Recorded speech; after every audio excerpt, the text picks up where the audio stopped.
I'm going to begin reading the Mueller Report, my synopsis, Volume 2, Shining a Light on the Mueller Report. And since he's just recently deceased, may his memory be a blessing to his family. He was a decent, good man. I actually like Volume 2 a lot better than Volume 1. It sets up the case for impeachment, and it tells us why Mueller came to the conclusion that he could not criminally indict Donald Trump. We begin. Justice does not exist for the president to control or dictate its terms. Congress is a co-equal branch of government with subpoena powers. If any person resists a subpoena, they are in contempt of Congress and can be jailed. There are procedures to be followed. We are a country that is defined by our laws. Volume 2 of the Mueller Report sets up the impeachment case against Donald Trump, citing many instances of obstruction of justice. In addition, recent alleged actions by the president of obstruction of justice may be added to Robert Mueller's list of offenses.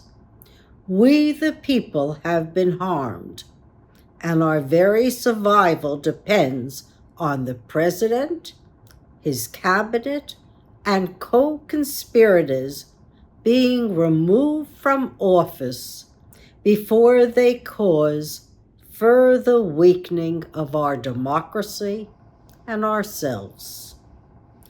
Notes on the Mueller Report, Volume 2. The Trump campaign's response to Russian interference in our elections was confirmed by individuals within the Trump Organization and the FBI. Trump lied about his ongoing pursuit of the Moscow Tower, with the potential to net him billions with little risk. Americans must question his legitimacy after a foreign power, Russia, contributed monetary assistance to his campaign. The fact that Trump denied these facts and publicly waged a campaign against the special counsel constitutes, in my opinion, obstruction of justice. Trump's tweets should be included in evidence, as his many attempts to disparage this investigation and their findings. Russia did interfere in U.S. elections, violating the privacy of individuals connected to voter registration rolls and others not connected to the Trump campaign. Individuals connected to the Trump campaign separately told the president in March and April of 2016 that WikiLeaks had the emails for which Trump was searching. This was no witch hunt, nor is Russian interference in our elections trivial. On June 14th, 2016, the DNC independently concluded an in-house assessment of the DNC computers and found that they were hacked by the Russian government.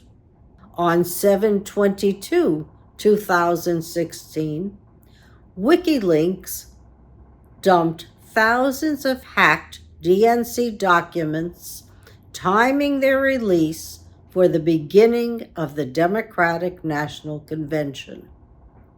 The Trump campaign and Trump were gleeful and encouraged WikiLeaks to release more emails. Their exact words are redacted on page 17 under Section 2 of the factual results of the obstruction investigation. Trump and members of his campaign knew WikiLeaks had the emails of John Podesta and Hillary Clinton and were waiting for the proper timing of their release.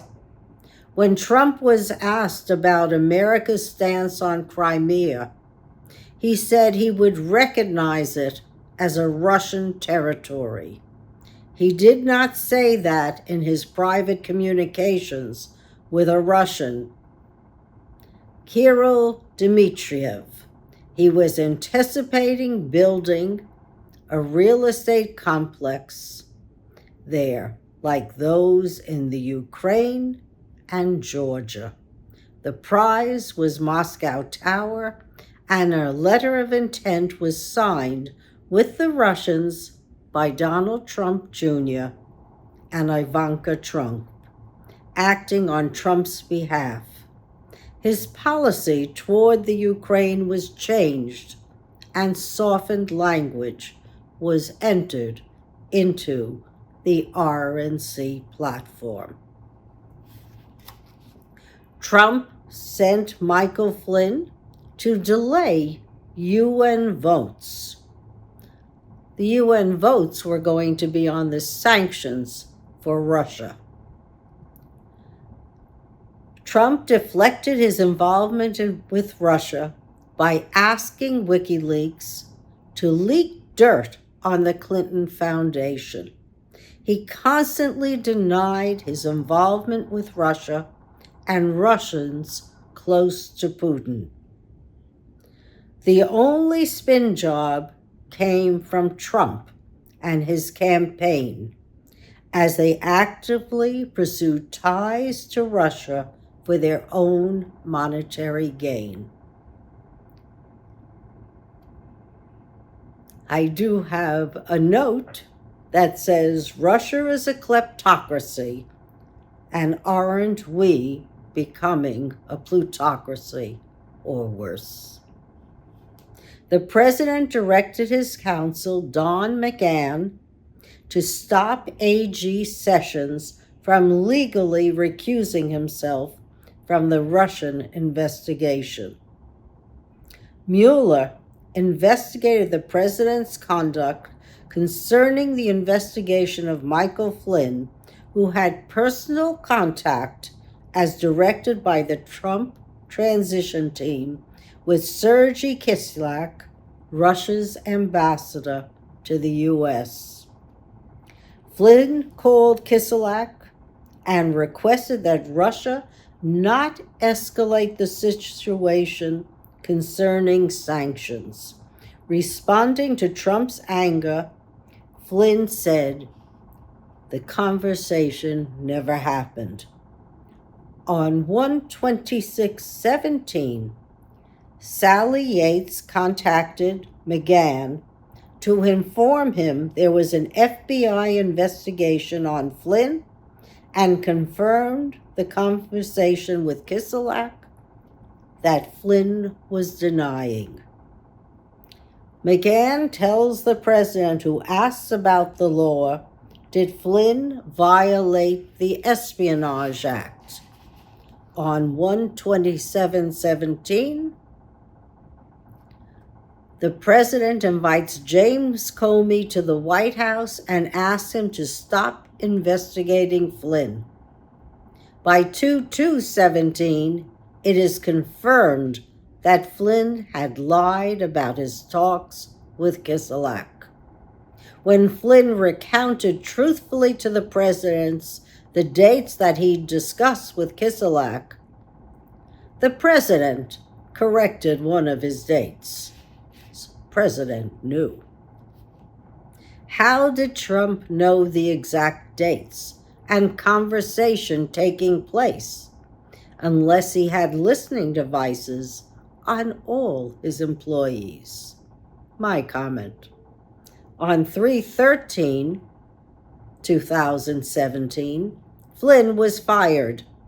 When the president hears Flynn is going to testify before the FBI and congressional investigators, the president said Flynn should testify and that everyone, even Democrats, are after him.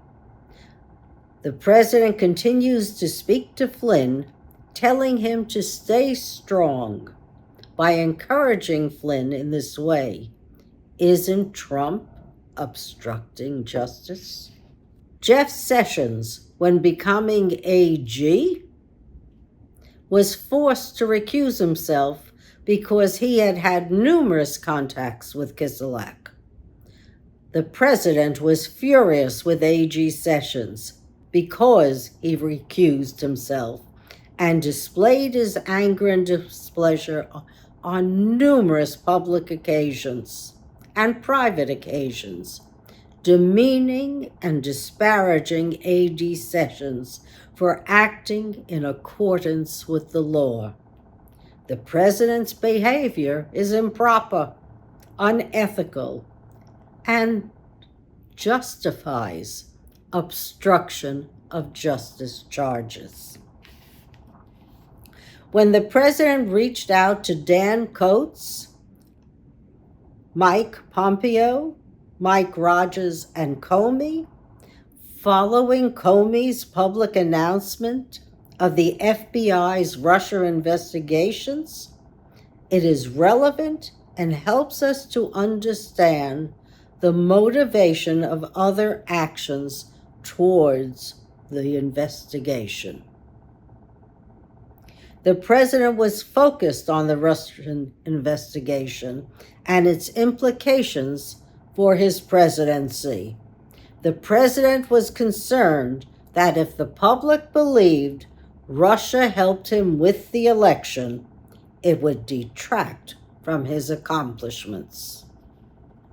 On 5/3/17, Comey testified before Congress and declined to discuss the scope of the Russia investigation.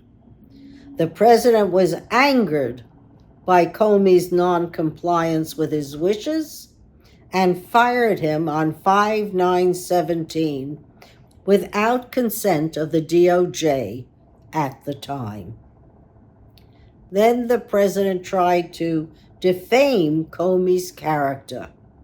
Before defaming Comey and firing him, he tried to deflect criticism of his firing by saying it was Rod Rosenstein and Sessions' idea. Yet, he and his staff knew the president wished to remove Comey, thinking falsely that the Russia investigation would go away. In my opinion, the investigation continues to show President Trump to be a person who lies and dissembles the truth. Speaking on TV to a journalist, Lester Holt, Trump stated that the Russian investigation is a made-up story, an excuse by the Democrats for having lost the election that they should have won. By firing Comey, Trump was aware he might lengthen the investigation. That is obstruction of justice with knowledge that you're causing obstruction. In fact, the next day, the president tweeted, "The Russians must be laughing as the U.S. tears itself apart over a Democratic excuse for losing the election." He keeps up his tweets, knowing all along that Comey headed the FBI's Russian investigation and Comey's removal would impede and obstruct the investigation. As Mueller gains a greater understanding of Trump's paranoia, Russia's interference in our election, we know that witnesses stated Trump was aware that Russian intelligence officers were behind hacks, and he was awaiting future WikiLeaks releases. The president was preoccupied with press coverage of the Russian investigation and the public's perception of his legitimacy. On 5/17/17, Rod Rosenstein appointed a special counsel to oversee the investigation. On 6/14/17, the press reported that the president is being investigated for obstruction of justice.